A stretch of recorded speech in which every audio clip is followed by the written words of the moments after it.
I'm going to talk to you for a few minutes now about how we can judge the sincerity of the arguments we encounter. Now, I think of sincerity as the measure of how much a statement means what it says. For example, I can say with great sincerity that I enjoy explaining things to people. I say it and I mean it very much, so I can assign that statement a large amount of sincerity.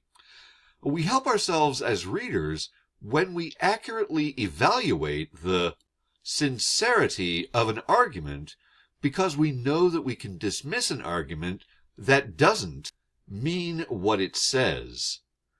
In this lecture, I'll discuss some ways to do that evaluating. When we talk to a person, we can usually tell from that person's voice the level of sincerity they present. People speak a little differently when they use sarcasm or lie than they do when they're saying exactly what they mean. Thus, we pay attention to the tone of a person's voice. We pay attention to where the person says something louder or more quietly. We pay attention to whether the person's voice goes higher in pitch or lower. Of course, in writing, we don't really have access to that information.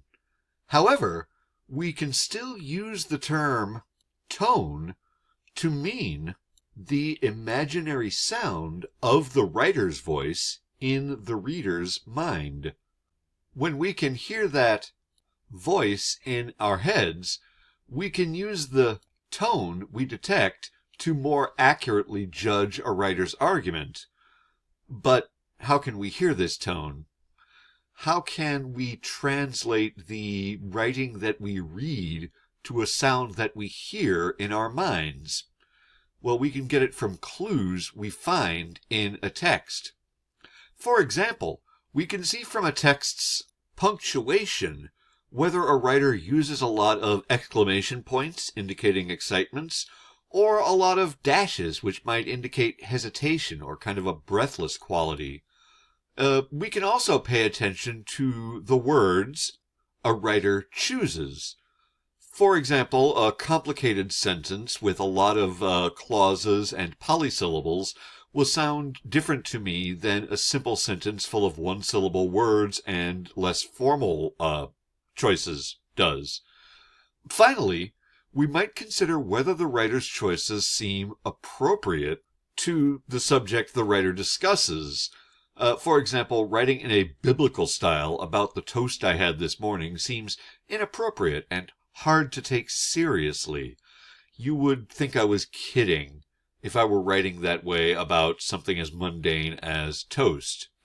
So we can look at punctuation, word choice, and propriety to get a better idea of an argument's tone and thus more easily judge that argument's sincerity.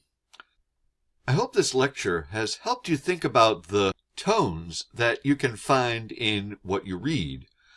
As you keep thinking about this, you'll probably think of more ways that you can judge a work's tone and thus judge its sincerity. The more experience we get as readers and writers, the more easily we can do this. The more we can hear the writer's voice in our mind and take the writer's tone as a measure of the writer's sincerity. As always, thank you for your time and attention.